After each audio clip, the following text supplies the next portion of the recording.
The carbonated water business is surging as more Americans, myself included, turn away from soda and other sugary drinks. Sales of seltzer, club soda, and sparkling water are up by double digits. They now total at least $2.2 billion a year. The industry is booming for big beverage companies and startups alike. Bon Appetit editor-at-large Andrew Knowlton shows us how new flavors and products are raising its status.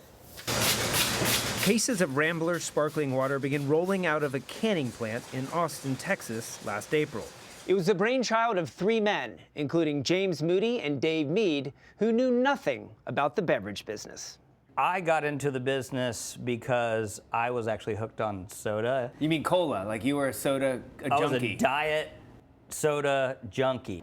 I was told to wean off of it, and I did, but I couldn't do it with flat water. I needed some sort of entertainment. Right. And sparkling water was the way that I did it. I started to notice that a lot of America was kind of going through this weaning off of Coke at the refrigerator level at home. Start with smell. Moody and Mead launched Rambler into stiff competition.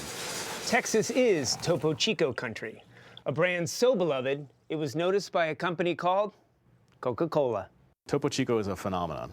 Outside of Texas, though, most people probably haven't heard of Topo Chico, but we see opportunities to expand that in a measured and appropriate way. Coke already had sparkling water products, including their Dasani and Smart Water brands. Buying Topo is more evidence of just how hot the market is. I think this category is important to the Coca-Cola company. Overall, the sparkling water category has grown double digits over the past several years. Coca-Cola's sparkling water business was up 19% in 2018. Industry-wide, sales were up more than 13%. All the sparkling water that's on the market is water of some sort, and then CO2 that's added into it to give it those bubbles. But that's pretty much it. Is it the water that matters here? Is it the packaging? Is it how you position yourself in the market? A little of everything. It's all of it. We realized when we started getting into it that these waters taste completely different depending on the minerality in them. So the flavor of the water itself starts to get a little bit like wine, which I know sounds crazy, but you can taste the difference when you really get into it.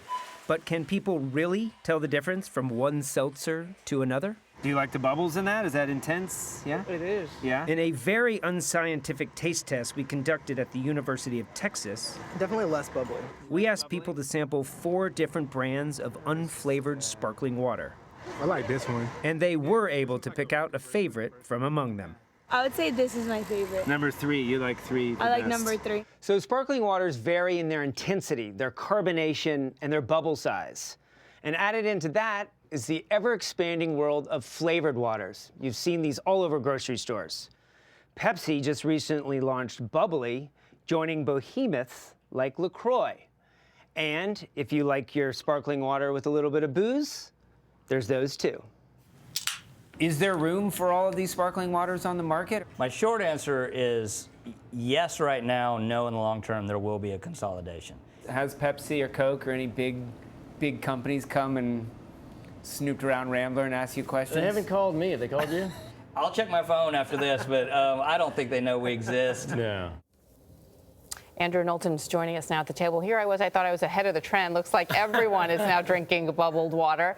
But is it as good for you as flat water? It is. There's been, I think nutritionists will agree, and there's been some studies done that it hydrates just as well as flat water. I think the one issue is you can't drink as much of it because you get more full more quickly, which is a thing that some of the diet industry, I think people drink sparkling water because it makes you feel full and you eat less. And you made it clear you don't want to reveal who won the taste test because, you know, we're all like, who won, Andrew? Yeah, I'll tell you afterwards. Okay. I love the Topo Chico. I'm a fan of Topo. Those are, we call those fantastic. tight, intense bubbles on the Topo Yeah. Chico. So it can go right up your nose. Those are Texas bubbles. It gets you right here. Oh, okay. Gets you right there. I like LaCroix. All flavors. Thank you, Thank Andrew. you. Thank you. Nice to have you here.